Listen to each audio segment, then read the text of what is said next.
Hello and welcome back to the Blue North. Today I'd like to talk about two things that I feel have nothing in common: Justin Trudeau and leadership. Justin's showing a real lack of compassion for Canadians right now, and this is really bothering me. It's it's something that we all talked about, that we knew was there. We showcased it, but Canadians still felt like they needed to give him not only the first chance, but a second chance. I think he's let us down both times. When he had the majority government, he decided that he was going to tell us how much he was going to spend every year, but then didn't pay attention and didn't just exceed it. He went way over what he said he was going to spend, and he didn't care. And then all the other promises that he didn't keep. So then election time came around, and he was given a minority government. He was given that minority government because he didn't show us what a leader some people thought he was going to be. He didn't amount to that. So now we're here with a minority government, and a pandemic sweeps the entire globe. What does he do? Does he put Canada first? Does he step up to the plate and be the leader? No, he doesn't. He only thinks about himself. This is an incredibly insensitive time to do the things that Justin's doing. It's a complete failure, if you ask me. Now, what am I talking about, you might say? Well, number one, a power grab. A power grab that would have seen him get power back, that would give him the same powers that a minority or a majority government would have, but him having a minority government, he would have had the same powers with this special clause. So he would have been able to go around Parliament. He wouldn't have had to ask permission on spending and taxation. Could you imagine giving him back that power? Giving him back the powers that he already failed us miserably on? So why would he need to increase the taxes? Canadians are not working right now. A lot of families are having a hard time. People are struggling. People are worried. People are nervous. They're wondering how they're going to make it through this. How long is it going to take? What are we all going to look like when we come through this on the other side? Are we going to have jobs? If you're a small business owner, you're struggling because you've been mandated to close. So when this is happening, Justin is trying to get more power for himself so that he can tax and spend however he wants.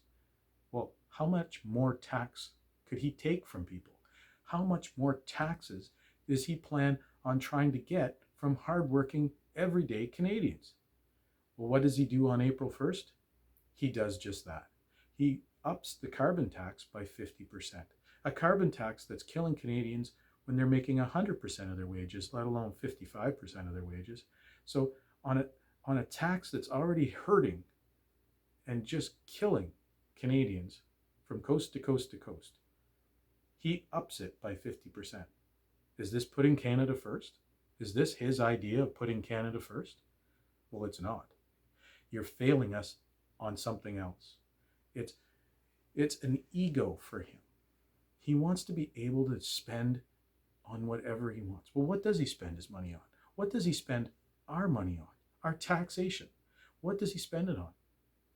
Things like Loblaws, giving them new coolers, or MasterCard, giving them money when they make billions. Both of those, Loblaws and MasterCard, make billions of dollars a year.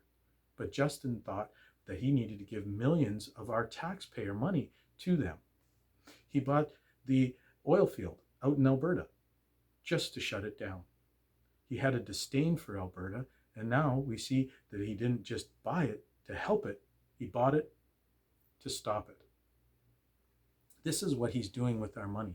So now, during a pandemic, he's trying to get back the power that he had when he made those decisions. This is sad.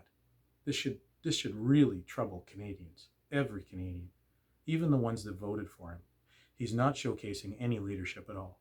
But the real problem I have, and it might seem petty and it might seem small to some people, but recently, Easter weekend, Justin went to camp with his family. During a time when all of the premiers and the Prime Minister's office, everybody across the globe is saying, stay home. So when there's a stay home clause out there and they're asking us to do this, they're asking Canadians to commit to this, to help, to stop the spread of COVID-19. Stay at home. Don't enjoy your camp, your summer home, your cottages, your chalet, whatever you have. Don't go to them.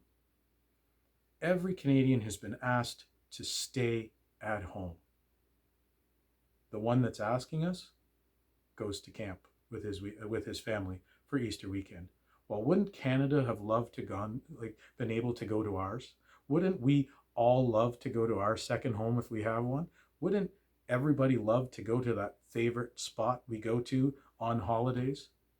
Well, yes, we would. Everybody would. But we were told to stay home because we were doing our part to help with COVID-19. Not just because we were worried about COVID-19 being at our camp waiting for us. No, that's not it. We were doing this because everybody was trying to isolate it, to give it the best opportunity to just go away. So not going to other communities, not going to those places that we love, not going to our favorite restaurant, not going to our favorite park. We're all committed to doing this. Canadians they're sacrificing right across the board. They're giving up our favorite things. Everybody is staying home.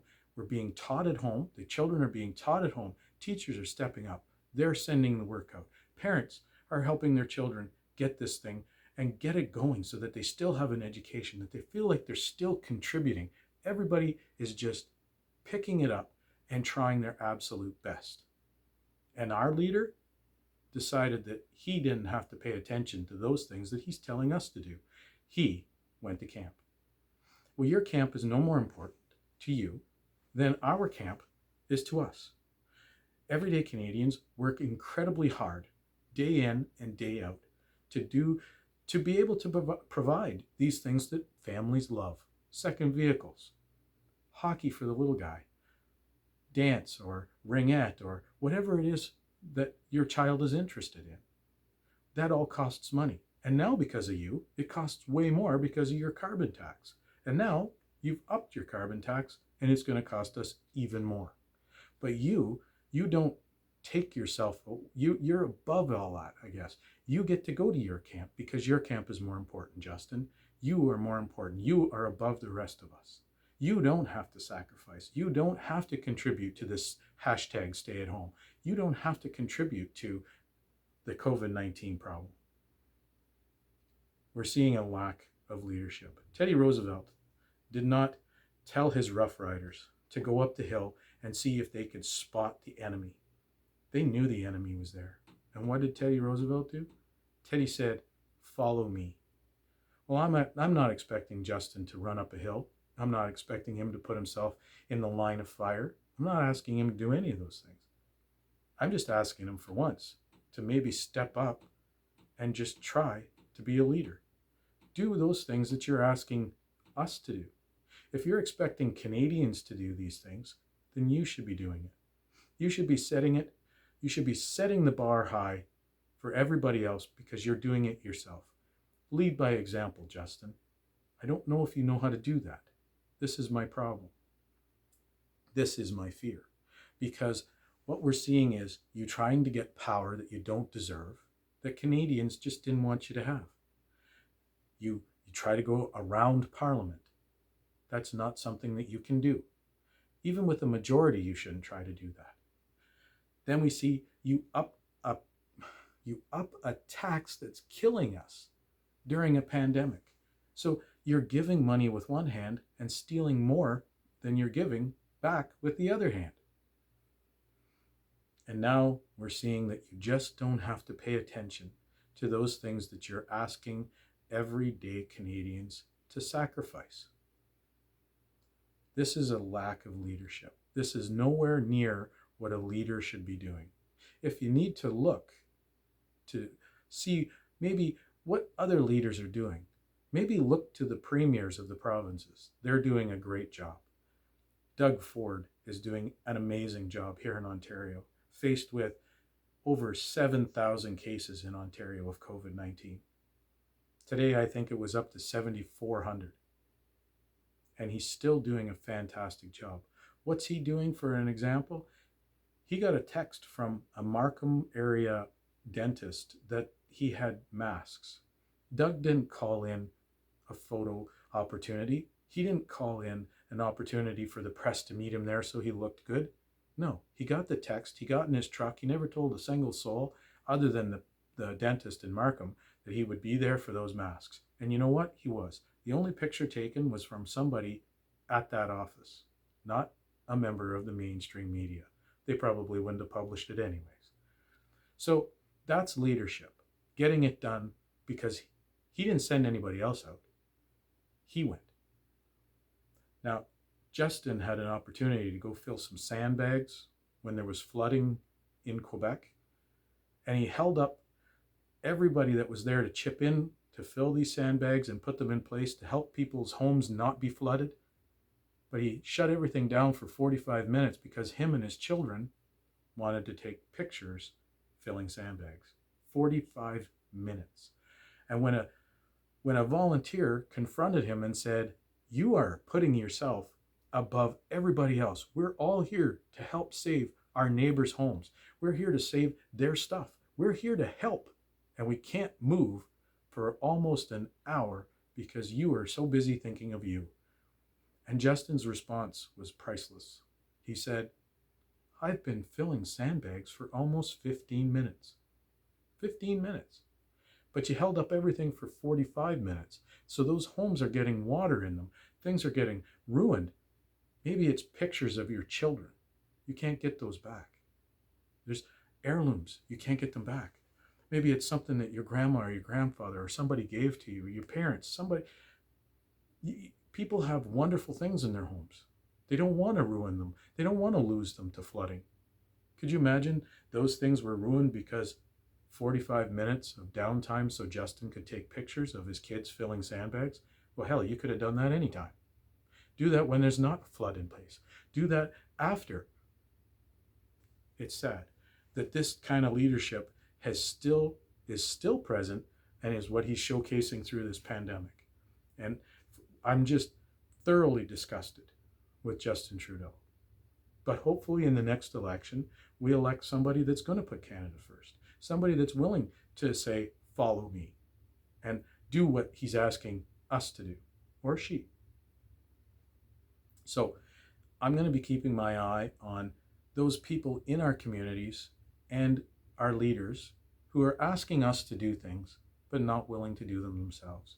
And in that, we're going to find out who the true leaders are. Right now, those true leaders are at the provincial level. And we're seeing that the premiers are doing a wonderful job. And I would like to say that some of our opposition leaders are not taking the opportunity to try and influence voters by stepping up and saying what they want to do and what they should do and what they couldn't have done. There's some things that they're going to point out, but that's politics. But for the most part, I would like to take my hat off and say thank you to all of those leaders in our community. And now that can be just people putting out tables on their front lawn with stuff that they're giving out free to people that need it. Those are leaders. That's much better than what our prime minister is doing. And he's supposed to be our biggest leader. And it's sad that he's not. And I don't think that he's ever going to be able to be that type of leader. And that's the saddest thing about this whole thing. But stay tuned for more podcasts on the Blue North.